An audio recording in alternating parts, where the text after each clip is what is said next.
Дарий III отваря писмото на Александър и му предлага половината от царството си. Александър отказва.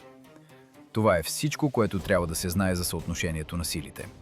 Още преди да се пролее първата кръв при Гавгамела. През пролета на 331 година преди новата ера, персийски пратеник доставя писмото с отговора в македонския лагер. Дарий предлага териториите на запад от Ефрат, 10 000 таланта злато и ръката на дъщеря си. Според мащабите на всяка предишна война, това е капитулация. Според тези на Александър – недоразумение. Парменион, най-старият от неговите пълководци, изслушва условията и казва: «Бих приел, ако бях Александър». Александър отговаря: «И аз бих приел, ако бях Парменион».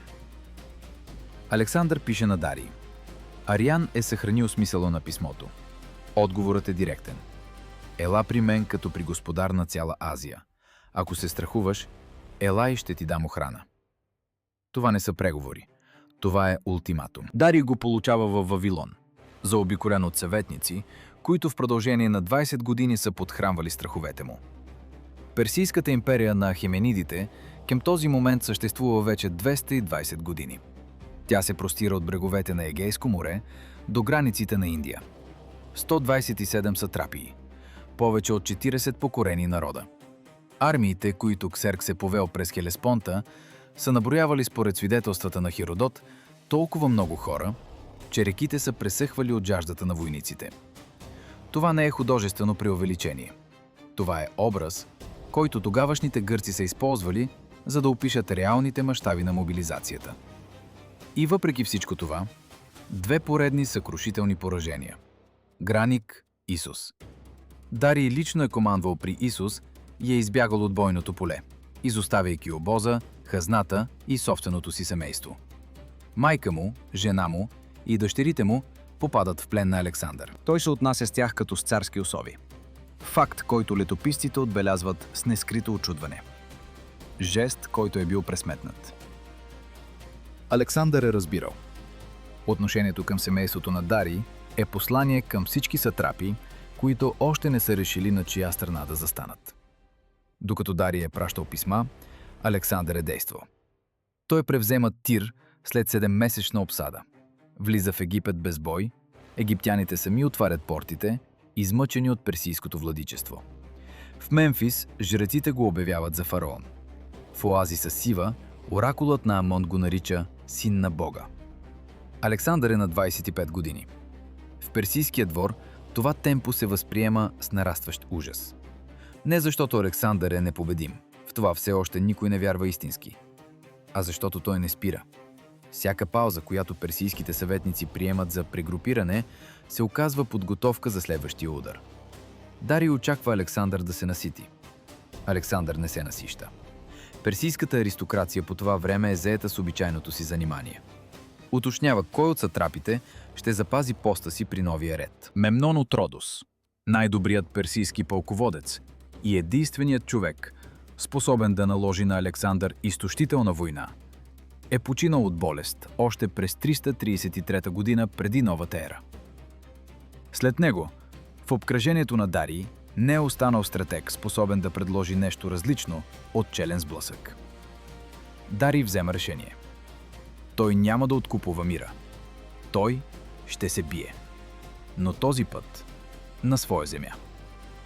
В равнината, където численото превъзходство най-после ще даде резултат. Където няма да ги имат тесните проходи, които при Исус са попречили на разгръщането на цялата маса от войски. Той избира мястото сам. Неговите инженери вече са заминали напред. Мястото се нарича Гавгамела. На арамейски – къщата на Камилата. Малко селище на североизток от Ниневия, край река Бумодос. Равнината там е почти идеална. Почти. Персийските инженери получават заповед да я направят съвършена. Докато персийските инженери разчистват равнината край Гавгамела, в самото сърце на империята се разгръща нещо, което не попада във военните хроники. Дарий разпраща пратеници, спешно, във всички краища на Азия. Заповедта е една – да доведат войски. Персийската империя на Ахеменидите се крепи на системата от сатрапии, провинции, всяка от които е длъжна да доставя на царя хора, коне и продоволствие при първо поискване. Системата е работила векове наред. Сега тя е подложена на изпитание до краен предел. Пратеници препускат до Бактрия, до Согдияна, до Индия, до Армения, до Кападокия. Отклик има. Войските прииждат. Но всеки отряд има своя цена. Без пристига пръв. Или почти пръв. Сатрапът на Бактрия и Согдияна, братовчет на Дарий, води със себе си бактрийска конница. По оценки на Ариан, около 8000 конници. Най-добрите ездачи на Централна Азия. Бес е умен, амбициозен и отлично разбира, че трябва да следи не само македонците. Той наблюдава и Дарий. До бактрийците се нареждат скитите отвъд Яксарт. Техният цар Скитър води отряд, който персийските летописци описват като многоброен. От Арахозия пристига сатрапът Барсеент. От Индия – отряди с бойни слонове, 15 на брой. От Армения и Кападокия – тежка конница. Мазей, сатрапът на Сирия, е командвал десния фланг още при Исус и е оцелял. Той отново е тук, отново с войски. Диодор Сицилийски посочва общата численост на персийската армия. 800 000 пехотинци и 200 000 конници. Ариан е по-здържан. Общо около 1 000 000 души. Съвременните историци смятат тези цифри за силно завишени и определят реалната численост на армията в диапазона от 150 до 250 000 души. Дори долната граница на този диапазон е 3-4 пъти повече от силите на Александър. Но количеството веднага разкрива главния проблем. Армията говори на 20 езика. Заповед, отдадена на арамейски, докато стигне до бактрийския стотник, преминава през двама преводачи. Персийската пехота в центъра държи копия и малки щитове. Снаряжение непроменено от 100 години. Гръцките наемници стоят като отделен корпус. Те са около 2000. Професионалисти. Хора, които търгуват с меча си и го знаят отлично. Гърците на персийска служба са отделна история. След като Александър разгромява Гърция при Херонея и обявява похода за отмъщение заради персийското нашествие на Ксеркс, наемниците от гръцките полиси на персийска страна се оказват в деликатно юридическо положение. Формално предатели на елинската кауза. На практика хора наети преди тази кауза да бъде обявена. Квинт Курций Руф отбелязва, че гръцките наемници при Исус са се били по-упорито от всички останали персийски войници. Те си имали какво да губят. Александър не ги е вземал в плен. Дарий лично обикаля формиращите се колони. Ариан описва тази сцена без украшения. Царят язди покрай редиците, а преводачите обясняват на всеки отряд какво се иска от него. Дарий разбира. Единственото, което му липсва, е общ език. В прекия смисъл. Паралелно тече работа от технически характер. Персийските оръжейници вече са преоборудвали колесниците с сърпове. Конструкцията е модернизирана. Остриетата са прикрепени не само към осите на колелата, но и към дишлото – хоризонталната греда между конете. Идеята е колесницата, врязвайки се в плътния строй на пехотата, да коси всичко на нивото на краката, кръста и гърдите едновременно. 200 такива машини стоят пред персийския фронт. Видът им е внушителен. Персийските командири разчитат, че ще направи впечатление и на македонците. Слуховете за армията на Дарий изпреварват самата армия. Търговци, бегалци и дезертьори ги носят на запад. До есента на 331 година преди новата ера, цяла Мала Азия знае. При Гавгамела се събира нещо, което светът не е виждал от времето на Ксеркс. Градовете затварят портите си. Селата крият зърното си. В македонския лагер тези слухове също достигат до ушите на всички. Александър слуша докладите на разузнавачите, които сам изпраща в районите на съсредоточаване на персите. Докладват му за колесници, за слонове, за числеността на конницата. Той задава конкретни въпроси. Каква е ширината на равнината при Гавгамела? Има ли естествени препятствия по фланговете? Откъде персите вземат вода? Разузнавачите се връщат с отговори. Парменион получава заповед да напредне с част от конницата и да завземе персийския обоз, който се движи като отделна колона. Операцията преминава успешно. Заловените пленници потвърждават това, което Александър вече знае. Дарий е избрал Гавгамела умишлено и подготвя полето. Изравнява земята. Александър изслушва доклада и заповядва на армията да се приготви за марш. До Гавгамела остават няколко дни път. Равната земя, която персийските инженери разчистват за своите колесници, очаква и двете армии. Персийските инженери работят няколко седмици. Те изравняват хълмове, запълват ями, изкореняват камъни. Ариан отбелязва това кратко. Дарий изравни местността, за да могат конницата и колесниците да действат безпрепятствено. Зад тази фраза стоят хиляди хора с мотики под августовското слънце на Месопотамия. Резултатът е впечатляващ. Равнината при Гавгамела се превръща в почти идеално поле за маневри. Почти. Защото в северния край остава редица от ниски хълмове. Персийските инженери не ги докосват. Там е планирано да се разположи част от конницата. Останалата част от пространството, няколко километра в ширина, е разчистена и отъпкана. 200 колесници с сърпове са разположени в първата линия. Всяка е впрегната с 4 коне. Сърповете на осите стърчат приблизително на една педя във всяка посока. Сърповете на дишлото гледат напред и надолу. Разчетът е прост. Устремената колесница се врязва в строя на пехотата и сърповете вършат това, за което са предназначени. Персийските военни съветници са виждали тези машини в действие още при Конакса, 60 години по-рано. Тогава те правят незаличимо впечатление на гръцките наемници. Вярно е, че при Исус колесниците не са използвани. Местността не го е позволявала. Сега теренът е подготвен специално за тях. Пред центъра персите разполагат 15 бойни слона. Слоновете при Гавгамела са психологическо оръжие, насочено преди всичко срещу македонската конница. Конете, които не са приучени от малки към миризмата на слонове, отказват да вървят напред. Това не е страхливост на животните. Това е физиология. Александър знае това. Още при подготовката на похода, той нарежда конете му да бъдат привиквани към миризмата на слонска кожа и тор. Към края на септември, 331 година преди новата ера, когато прахът от персийските колони се отаява над равнината и армията на Дарий окончателно заема позиции, мащабът на построението става очевиден дори от разстояние. Персийският фронт се простира на около 7 км. Ариан дава схема на разположението. В центъра – персийската гвардия и гръцките наемници, охраняващи самия Дарий на неговата бойна колесница. На левия фланг – бактрийската и скитската конница под командването на Бес. На десния – Мазей с сирийската и арменската конница. Македонската армия пристига при Гавгамела на 4-тия ден от марша от Арбела. Александър спира колоната на редица хълмове на няколко километра от персийските позиции. От тук равнината се вижда като на длан. Той прекарва тук 4 дни. Изгражда лагер, укрепва го с честокол и лично обхожда местността с малък отряд. Парменион го придружава. Според свидетелството на Диодор, старият пълководец предлага да атакуват през нощта.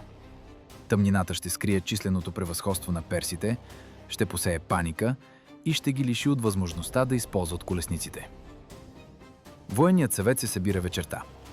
Повечето командири подкрепят Парменион. Александър изслушва всички. След това отказва. Ариан предава неговия аргумент така. Александър каза, че не възнамерява да краде победата.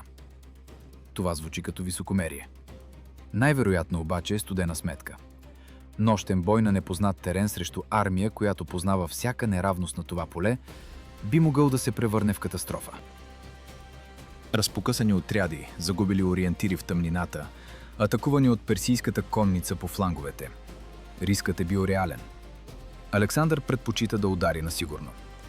Той се връща в лагера и заповядва на армията да почива. Македонската фаланга към този момент наброява около 47 000 души. 31 000 пехотинци, 7 000 конници, останалите – спомагателни отряди.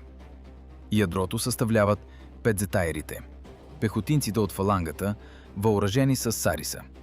Сарисата не е просто дълго копие. Тя е 6-метрово ясеново дърво с железен връх.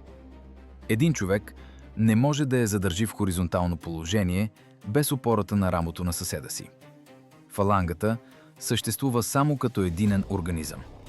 Всеки петзетаер познава по име човека отдясно и отляво.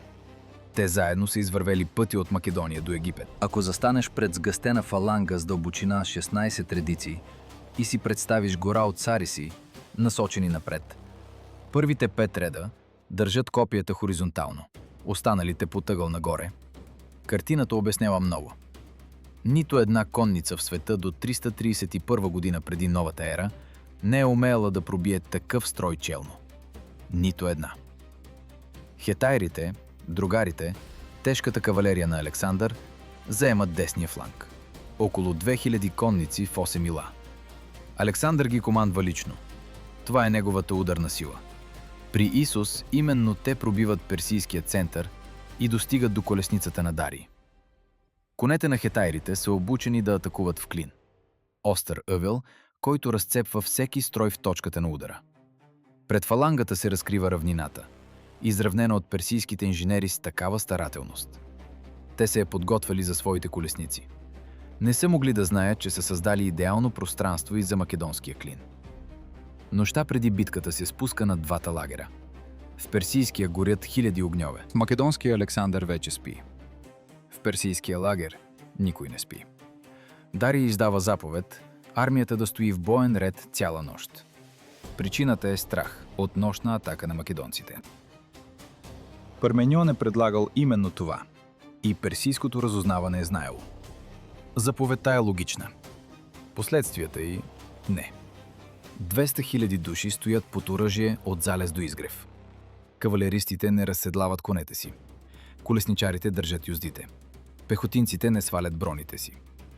Август в Месопотамия означава суха жега през деня и рязък студ през нощта. Към изгрев хората, прекарали 8 часа на крак в бронз и кожа, са изтощени още преди да видят противника. Ариан отбелязва това без коментар. Просто факт. Персийската армия не е спала. Македонската е спала. В македонския лагер Александър ляга да спи веднага след военния съвет и се събужда според Плутарх толкова късно, че Парменион е принуден да го буди лично. Старият пълководец влиза в шатрата, извиква царя няколко пъти и накрая го разтърсва. Александър отваря очи без бързане. Парменион го пита как може да спи, когато предстои такава битка. Александър отговаря, че победата вече е спечелена, защото Дарий най-после е спрял да се изплъзва и е приял битка на открито поле. Плутарх представя тази сцена като свидетелство за хладнокръвие. Военните историци добавят друго измерение. Александър е разбирал психологическата механика на случващото се от другата страна на равнината. Той е знаел, или е можел основателно да предположи, че Дарий е вдигнал армията по тревога за цяла нощ. Протакането преди атаката е част от плана, а не случайност. Македонската армия получава пълноценна нощна почивка. Войниците закусват, конете са нахранени и напоени. Когато фалангата започва да се строи, хората в нея се движат без онази скованост в ставите, която се получава след безсънна нощ под броня. Срещу тях се строяват хора, прекарали безсънна нощ. Дарий наблюдава формирането на македонските редици от височината на своята бойна колесница. Той е заобиколен от персийската гвардия. 10 000 безсмъртни. Елитна пехота с копия, украсени с златни ябълки в долния край. Наблизо стоят гръцките наемници. Малко по-назад е личната охрана на царя. Конници на най-добрите коне в империята. Персийските офицери обикаляли отрядите си, изравнявайки строя. Това не е лесно.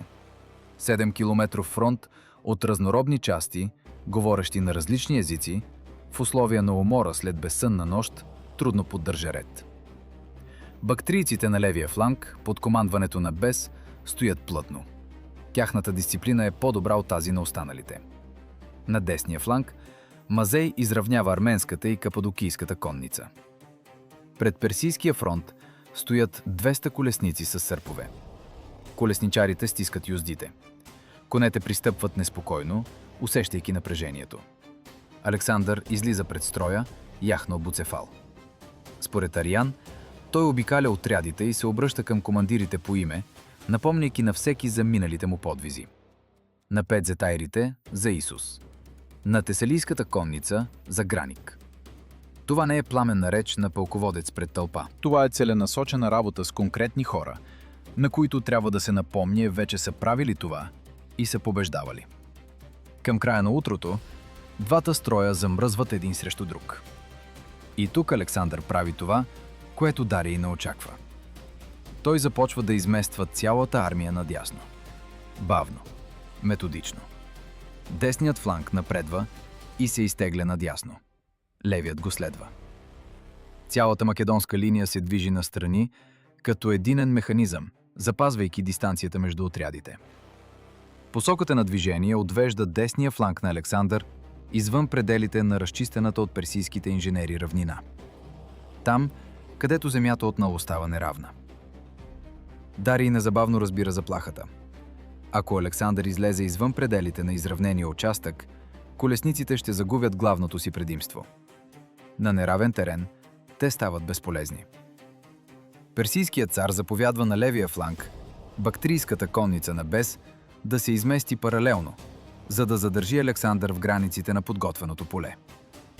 Бес придвижва конницата си наляво. Персийският фронт започва да се разтяга. Това е точно целта на Александър. Той провокира противника към движение, към нарушаване на статичния строй, който е единственият начин да се задържи в ред 7-километровата разнородна линия. Движещата се армия губи интервалите си, нарушава равнението и отваря пролуки. Парменион на левия фланг наблюдава това изместване и подготвя собствен отговор. Неговата задача е друга – не да победи, а да издържи. Да задържи левия фланг, докато Александър нанася решаващия удар отдясно. Парменион знае, че върху него ще се стовари главният удар на персийската конница на Мазей. Знае го и въпреки това стои непоколебимо. Двете бойни линии продължаваха бавно да се изместват надясно. Персите изоставаха, нарушавайки целостта на собствения си фронт. Слънцето се издигаше над равнината. Равната земя се нажежаваше. Прах все още не се вдигаше, но това предстоеше. Дарий наблюдаваше движещата се македонска линия и даде заповед на колесниците да се приготвят за атака. Повече не можеше да се чака. Флангът продължаваше да се разтяга. Колесничарите дръпнаха юздите. Конете усетиха командата и запристъпваха на място. Без удари пръв. Не с колесници. С конница. Бактрийските и скитските конници се отделиха от левия персийски фланг и се впуснаха в обход на македонския десен край. Там, където строят, бе изтънял в опит да удържи страничното изместване. Без видя слабото място. Той беше опитен командир. Сметката му беше проста. Ако заобиколи македонския фланг, преди Александър да завърши маневрата си, ще може да удари хетайрите във фланг и в тил, преди те да са набрали скорост. Александър видя движението и реагира незабавно. Той хвърли напред наемната кавалерия, гръцки и тракийски конници от предните отряди. Задачата им не беше да победят бактрийците, а да ги задържат, да спечелят време, да поемат първия удар върху себе си, докато хетайрите се прегрупират.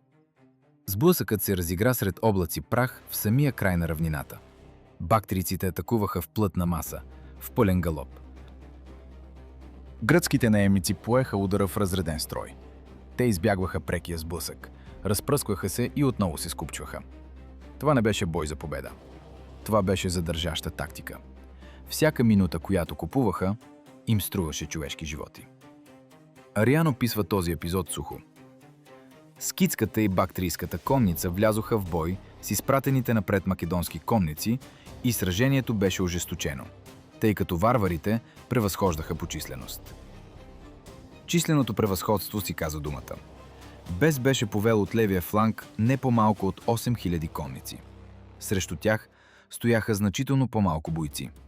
Гръцките наемници започнаха да отстъпват. Бавно, с бой, но неумолимо.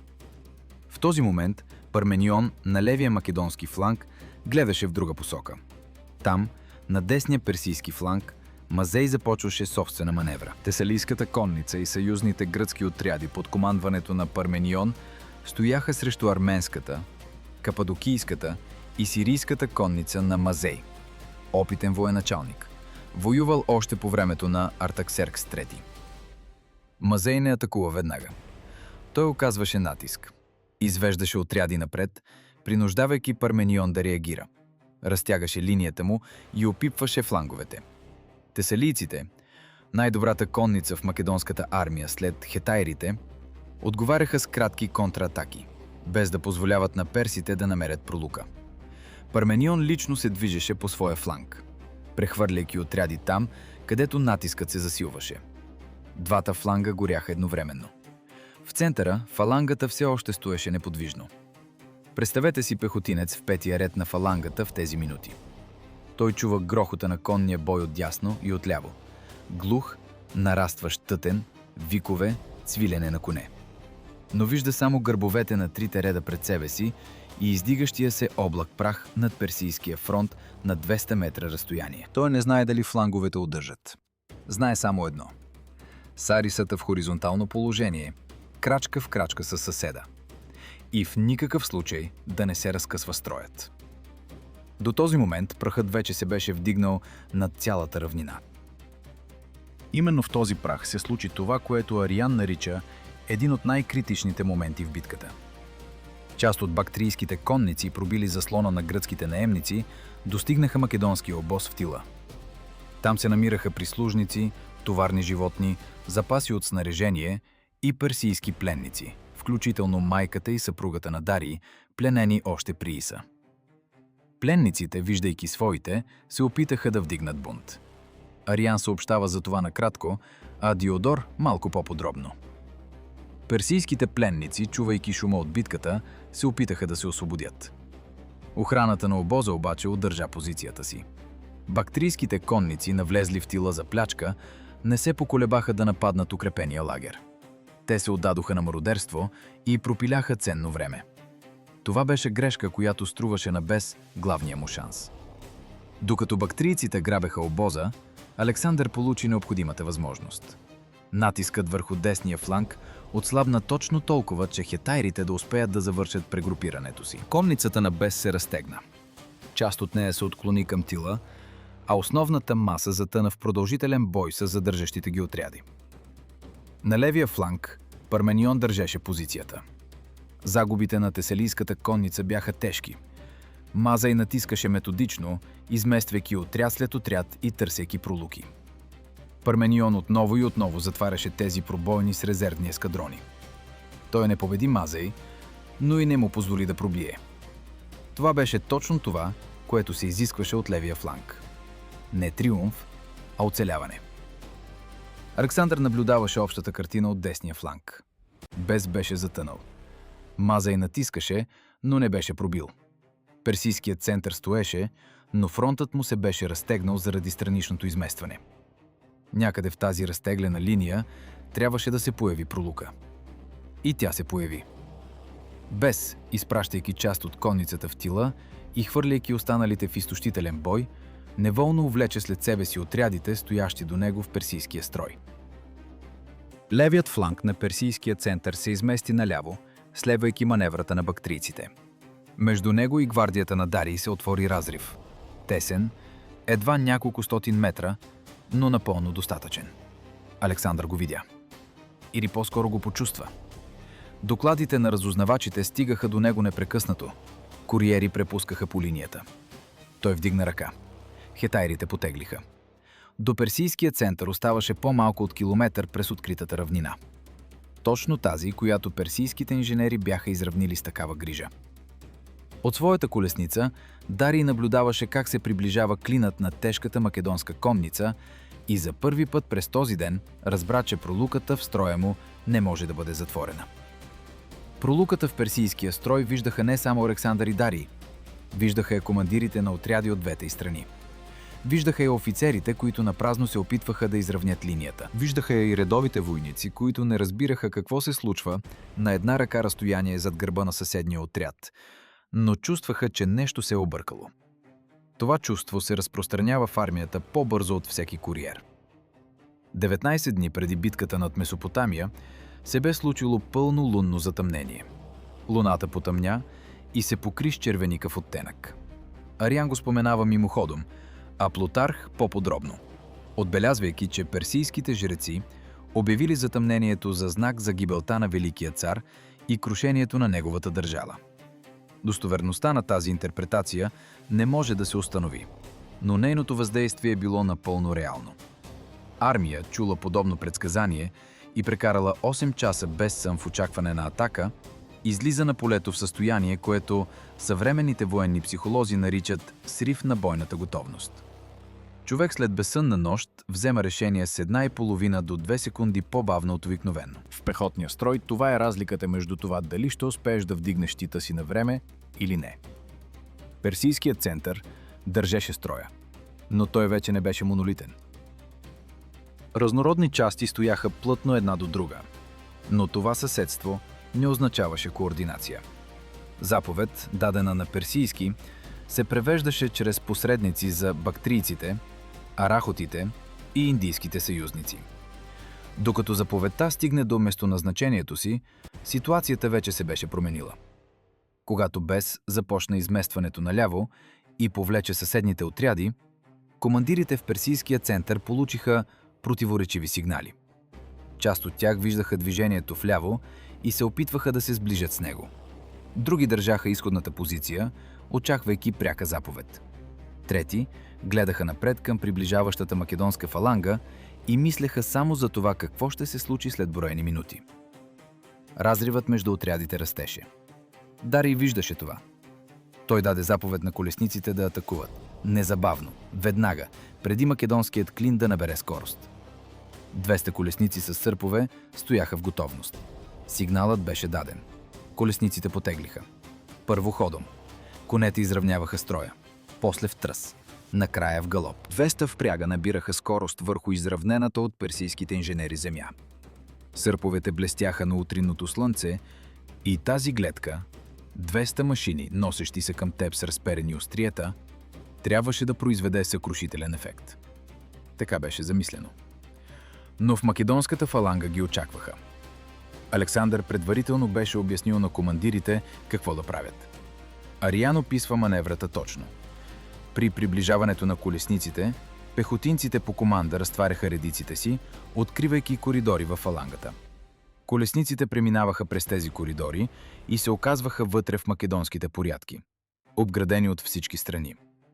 Там ги посрещаха хипаспистите с къси мечове и хвърлячите на копия. Те сваляха колесничарите от седалките им, а конете биваха поразявани в незащитените места. От 200 колесници до македонските редици достигнаха само единици. Повечето бяха спрени още при подстъпите. Хвърлячите на копия и стрелците поразяваха колесничарите и усъкътяваха конете. Обезумелите животни се обръщаха и препускаха обратно, помитайки собствените си пехотинци. Персийският отговор на македонската фаланга, подготвян месеци наред и за който бе изравнено огромно поле, бе неутрализиран за броени минути. Представете си колесничар, който осъзнава това в момента, в който конят му бива пронизан от копия в шията и започва да се свлича. Той все още държи юздите. Все още вижда строя на фалангата. Хиляди сариси, насочени напред. Разбира, че обратният завой вече е невъзможен. Това е последното, което вижда от височината на седалката си, преди впрягът да се преобърне. В персийския център провалът на колесничната атака беше видим за всички. Машините, които трябваше да пробият фалангата, се връщаха назад или лежаха преобърнати. Някои се врязваха в самите персийски редици. Войниците се разпръскваха в страни, нарушавайки строя, който и без това се крепеше трудно. Това беше тежък психологически удар за армия, която вече 8 часа стоеше под оръжие без сън. Ариан не пише за паника в този момент. Той пише за объркване. Това е важна разлика. Армията още не беше побягнала. Тя все още стоеше. Но вече не беше онази монолитна машина, която Дарий бе разположил предната вечер. Интервалите между отрядите станаха по-широки. Командирите, опитващи се да възстановят строя след хаоса с колесниците, се разсеиваха от случващото се по флаговете. В тази суматоха, в този облак от прах и отломки, Александър откри своя момент. Пролуката между изместващия се наляво фланг на Бес и центъра на персийската гвардия Зееше вече няколко минути. Нямаше кой да я затвори. Отрядите, които трябваше да заемат този участък, или бяха последвали без, или бяха разпръснати от атаката на колесниците. Хетайрите стояха в боен клин вдясно от центъра. Александър беше начело на първия ескадрон. 2 километра открита равнина. Право пред тях. Пролука в персийските редици с ширина няколко стотин метра. Персийската гвардия, стояща от дясната страна на тази пролука, вече се престрояваше, за да посрещне заплахата. Но обръщането на тежка пехота в плътен строй отнема време. Секунди, с които те не разполагаха. Александър спусна сарисата си. Сигнал за всички, които го наблюдаваха. Хетайрите се устремиха напред. От своята колесница Дарий наблюдаваше как 2000 тежки конници в пълно снаряжение набират скорост право към него. Разстоянието се скъсяваше. Гвардията му се престрояваше. Преводачи крещяха заповеди. Някъде отзад отново прозвучаха тръби. Армията, събрана от всички краища на Азия, прекарала цяла нощ под оръжие, преживяла провала на колесниците и разтягането на фронта, наблюдаваше този клин.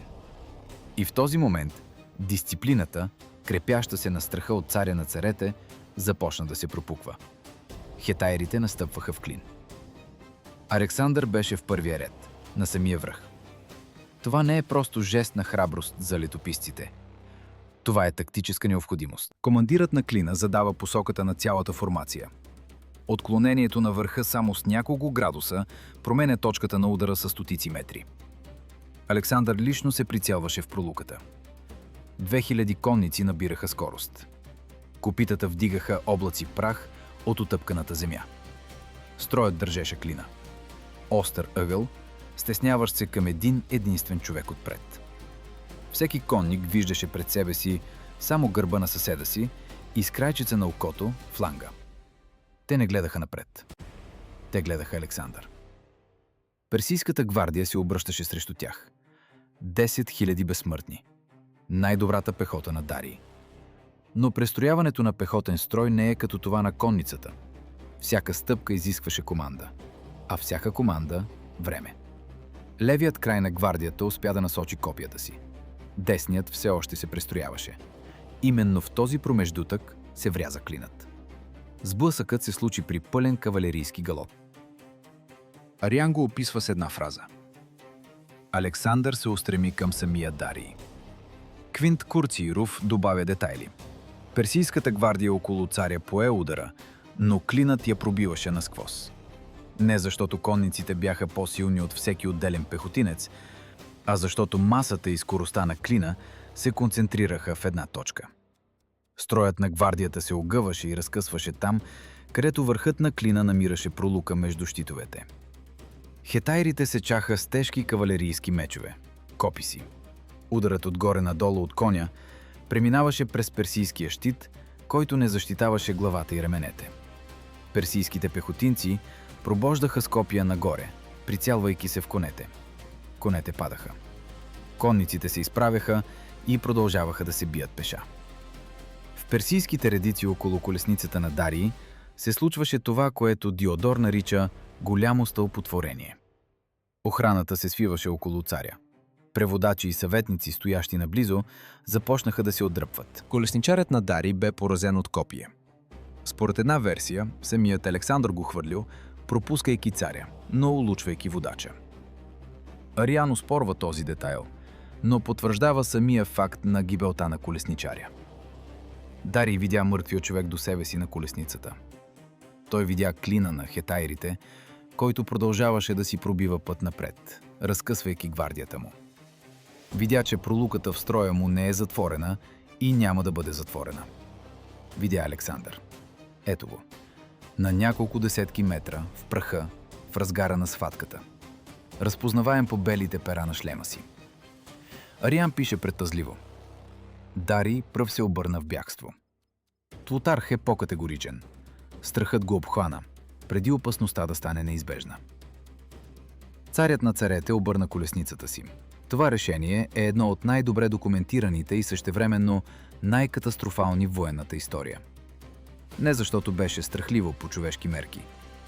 Под заплахата от пряк удар на тежка конница, Инстинктът за самосъхранение работи еднакво при всички. А защото Дарий не беше просто човек. Той беше символът, върху който се крепеше цялата система. Персийската армия нямаше идеологическо единство. Тя се крепеше на едно единствено нещо – присъствието на царя на бойното поле. Неговата колесница, неговите знамена, неговото видимо участие в сражението. Това беше нещото, което караше бактриеца и арменеца, кариеца и индиеца да стоят един до друг и да изпълняват заповедите на един човек. Не защото вярваха в общата победа, а защото тронът беше тук, наблизо, и неговата мощ беше осезаема. Когато колесницата на Дарий се обърна и побягна назад, това беше видяно от хиляди. Не от всички веднага. Първо от най-близката охрана. После от отрядите в първите редици, които се обърнаха назад и видяха отдалечаващия се царски щандарт. После вълната на това прозрение премина през целия строй. По-бавно по фланговете, по-бързо в центъра. Персийската гвардия при пролуката продължи да се бие още няколко минути.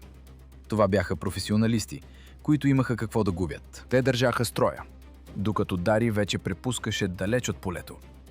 След това и те започнаха да отстъпват. Първо организирано, а после все по-стремително. В този момент при Александър пристигна куриер от Парменион. Ариан директно посочва това.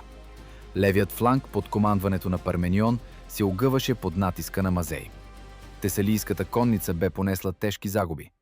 Парменион молеше за незабавна помощ. Александър беше само на 100 метра от бягащия Дарий. Това беше действителен избор, а не художествен похват. Да продължи преследването на Дарий означаваше да залови или унищожи персийския цар и да обезглави империята веднага. Да се притече на помощ на Парменион означаваше да спаси левия фланг, но да остави Дарий да избяга. Александър се обърна към Парменион. Историците спорят за този избор толкова, колкото и за решението на Ханибал да не тръгне към Рим след Кана. Дали помощта за Парменион е била тактическа необходимост или излишна предпазливост?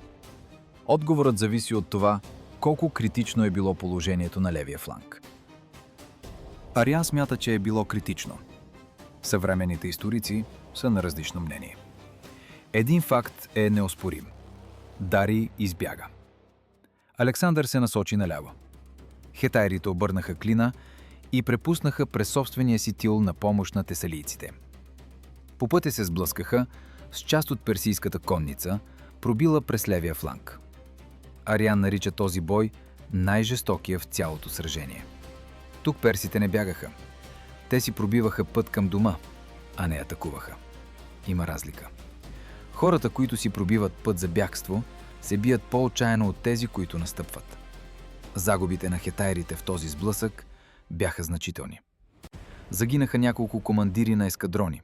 Самият Александър излезе от боя невредим, ако се вярва на Ариан, което някои историци оспорват. Когато хетайрите най-сетне достигнаха левия фланг, Парменион вече беше стабилизирал ситуацията. До тогава Мазей вече бе получил донесение за бягството на Дарий. Десният персийски фланг, научавайки, че царят е напуснал полето, започна самостоятелно отстъпление. Битката при Гавгамела формално още продължаваше. Но тя вече беше решена. В момента, в който колесничарят на Дарий падна на дъното на колесницата и царят видя клина на хетайрите на 30 метра от себе си. Мазей разбра за бягството на Дарий преди своите войници. Куриерът пристигна от центъра, докато тесалийската конница на Парменион все още отдържаше десния персийски фланг. Мазей изслуша донесението. Не са запазени източници за неговата реакция. Известни са само последвалите му действия. Той започна да изтегля войските си. Методично, без паника, отряд след отряд. Опитен командир, загубил битката, но не и самообладанието си. Тесалийците не разбраха веднага, че натискът е отслабнал. Те продължаваха да контратакуват по инерция, отбранявайки позицията, която държаха вече няколко часа. После забелязаха. Персийските отряди се оттеглят, без да отвръщат на атаките. Парменион изпрати разузнавачи. Донесението пристигна бързо. Центърът е пробит, Дарий бяга. Левият фланг на персийската войска започна да се разпада. Не изведнъж и не навсякъде едновременно. Професионалните части, арменската конница и част от кападокийците Отстъпваха организирано, прикривайки се взаимно. Наемните отряди и племенната пехота обаче захвърляха оръжието и се разпръскваха. Именно в такъв момент проличава разликата между редовна армия и опълчение. Едните отстъпват, другите бягат. В персийския център картината бе съвсем различна. Гръцките наемници, разположени край позицията на Дарий, се сражаваха до последно. Те нямаше на къде да отстъпят. След Иса, Александър бе обявил открито, че гърците на персийска служба са предатели и за тях милост няма. Това не беше просто риторика, а държавна политика.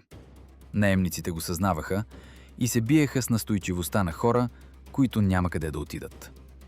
Ариан отбелязва: след пробива на хетайрите през центъра, македонската фаланга влезе в пряк сблъсък с гръцките наемници. Това бе бой без пощада и от двете страни. Пехотинците, извървели пътя от Македония до Месопотамия, се изправиха срещу хора, говорещи на същия език, и ги избиваха без колебание. Такава бе заповедта. Такава бе логиката на войната, която Александър бе обявил за освободителна за Гърция. Няколко хиляди гръцки наемници бяха унищожени в този бой. Оцелелите се разпръснаха по равнината. Персийската гвардия, безсмъртните, понесе най-тежките загуби. Онези, които удържаха позициите си след бягството на Дарий, се оказаха обкръжени от няколко страни, когато македонската фаланга затвори обръча. Ариан не посочва точни цифри за загубите на гвардията. Той пише само, че те се сражаваха достойно. В тила на персийската армия в този момент се разиграваше онова, което хронистите наричат превземане на лагера. Царският обоз на Дарий бе разположен зад бойната линия. Огромен, почти неподвижен град от чатри, каруци, животни и хора.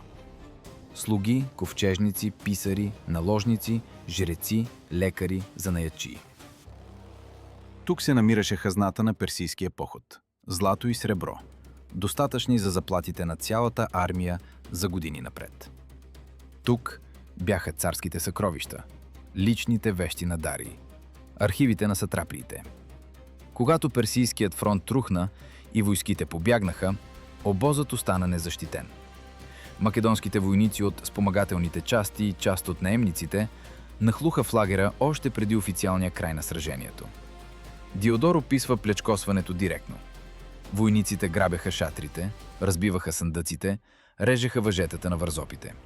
За броени часове личното имущество на персийския двор премина в нови ръце. Слоновете, доведени от персите като психологическо оръжие, бяха пленени. По-късно Александър ги включи в собствената си армия. Царското семейство, майката, съпругата и дъщерите на Дарий също бе там. Те преживяха превземането на обоза спокойно.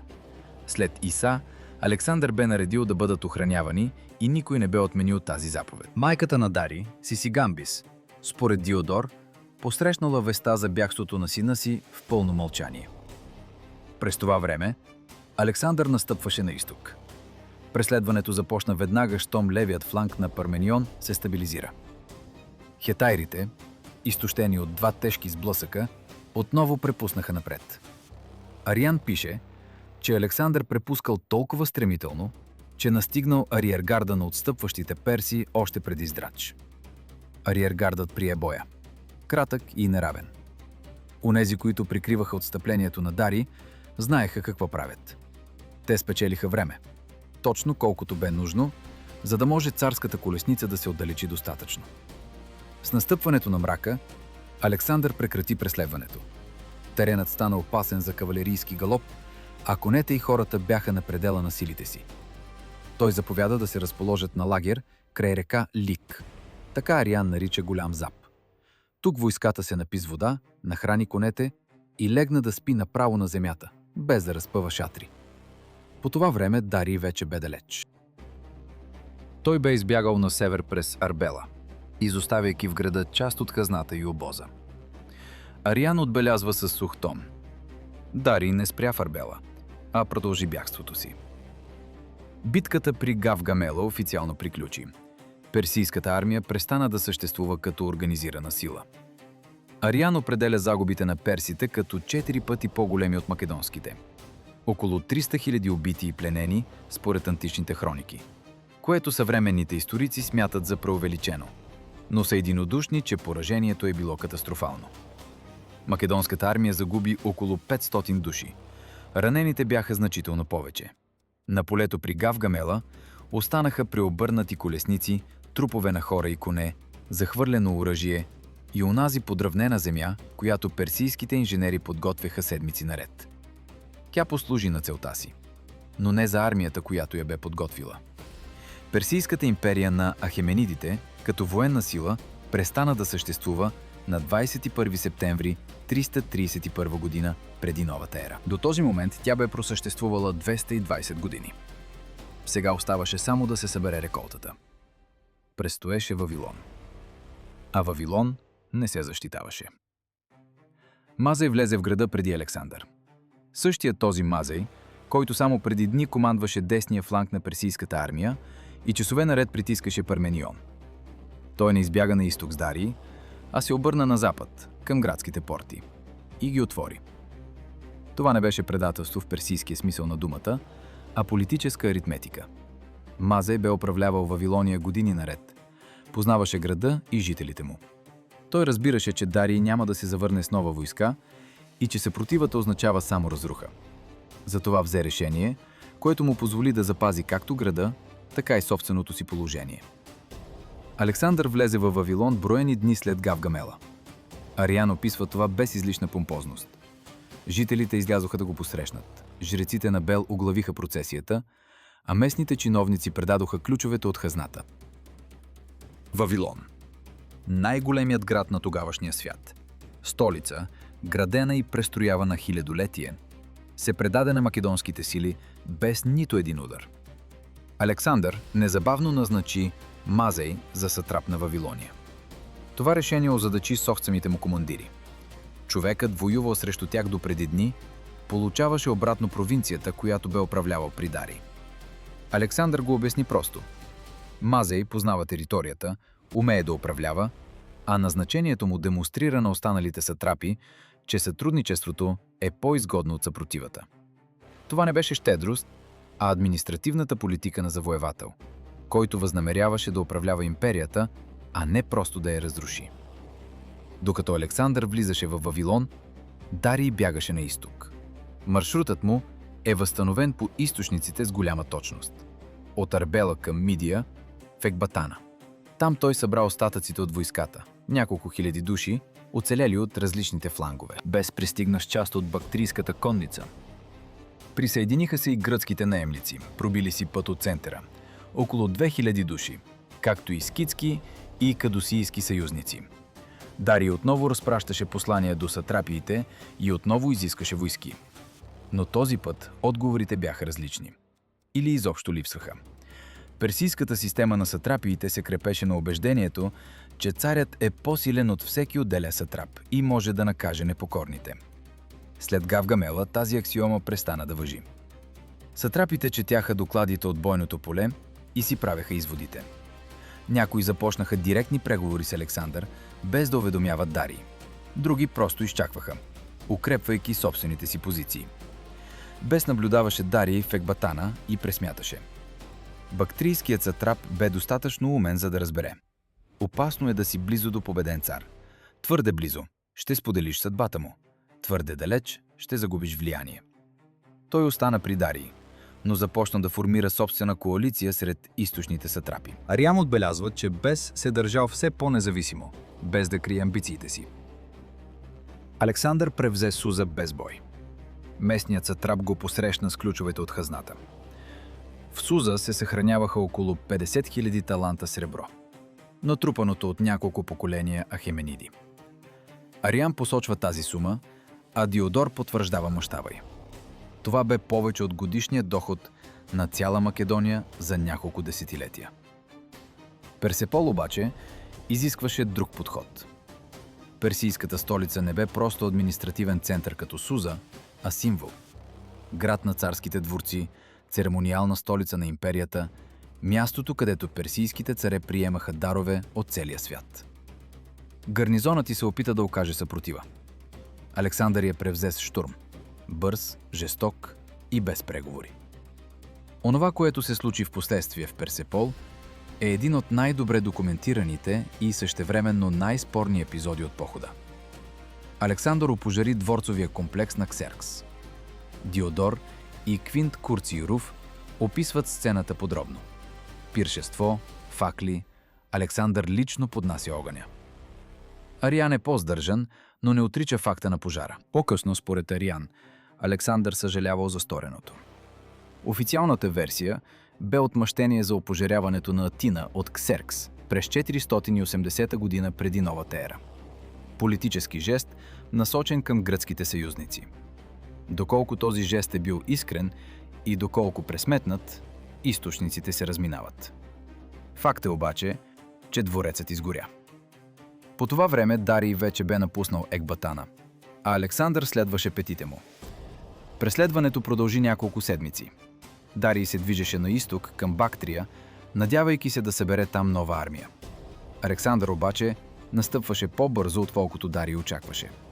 С форсирани маршове, минимален обоз и конни авангарди. Дистанцията между тях се стопяваше. Без взе решение. През лятото на 330 година преди новата ера, когато македонският авангард бе вече на броени дни път, Бес заедно с неколцина сатрапи арестува Дарий. Ариан описва това кратко. Царят бе заловен, окован и качен на покрита каруца. Бес се провъзгласи за нов господар на Азия под името Артаксеркс V. Когато македонската конница настигна персийската колона, Бес заповяда Дарий да бъде убит и избяга с част от ездачите на изток. Александър намери Дарий III, последният цар от династията на Ахеменидите, умиращ край пътя. Според Плутарх, до тялото стоял само един македонски войник, стигнал пръв до него. Дарий бил още жив и поискал вода. Ариан предава последните думи на Дарий с характерна предпазливост. Говори се, че той помолил да предадат на Александър благодарност за отношението към семейството му. Историците оспорват достоверността на тази сцена, но не и смъртта на Дарий. Той издъхна край пътя за Бактрия, убит от собствените си приближени и изоставен от армията, която бе свикал от всички краища на Азия. Александър заповяда да го погребат с царски почести и изпрати тялото в Персепол, в гробниците на предците му. Това отново бе политика, а не сантименталност. Цар, погребан с почести от завоевателя, легитимира самия завоевател като негов законен наследник. Персийската империя на Ахеменидите не загина в битка. Тя намери края си край прашния път за Бактрия, когато последният ти цар издъхна в покрита каруца, предаден от онези, на които плащаше заплати. Предстоеше дългият път към Вавилон и въпросът какво да се прави със света, който внезапно се бе оказал твой. Александър влезе в Вавилон за втори път, вече като цар на Азия. Първото влизане бе на завоевател, второто – за връщане на господар. Разликата личеше в детайлите. Сега редом с македонските командири в процесията крачеха персийски придворни в традиционни одежди. Александър носеше персийски пояс и диадема, не вместо македонския плащ, а върху него. Символ, разбираем за всички, без превод. Командирите му наблюдаваха това мълчаливо, а някои с нескрито раздразнение. Сатрапите започнаха да пристигат незабавно. От Сузияна, Персида, Мидия и източните провинции. Хора, които само преди месеци се бяха клели във вярност на Дарий и бяха събирали войски за него, сега носеха на Александър ключовете от градовете, регистрите на хазните и писма с уверение в лоялност. Ариан ги изброява без коментар. Просто дълъг списък от имена и провинции. Александър приемаше всички и почти всички оставяше на предишните им постове. Това не беше великодушие на победител, а управленска необходимост. Македонците бяха твърде малко, за да управляват територия от Египет до Бактрия. Местните администратори познаваха езиците, законите, напоителните системи и търговските пътища. Да ги премахнеш означаваше да получиш хаос вместо империя. А Александър искаше империя. Схемата бе проста. Местният сатрап запазваше гражданското управление, но до него се поставяше македонски военен комендант с подчинен гарнизон. Отделно имаше финансов служител, отговорен пряко пред Александър. 3 души, всеки от които можеше да докладва за другите двама. Система на взаимен контрол, работеща без допълнителни инструкции. Отново отношението към гръцките наемници, воювали за дари, бе по-различно. Онези, заловени на бойното поле или непосредствено след него, в по-голямата си част бяха избити. Александър не отстъпваше от публичната си позиция. Гърците на персийска служба са предали общото дело. Това бе политически наложително. У дома, в гръцките полиси, очакваха новини за това как новият хегемон се разправя с предателите. Онези, които успяха да избягат и бяха заловени по-късно, попадаха в различни категории. Част бяха пратени в мините, други – включени в армията на Александър под командването на македонски офицери. Квинт Курций Руф отбелязва тази двойственост без осъждане. Победителят разпределяше хората според тяхната полезност, а не според принципи. Бес избяга в Бактрия и се провъзгласи за цар, а Александър тръгна след него. Походът на изток отне още няколко години.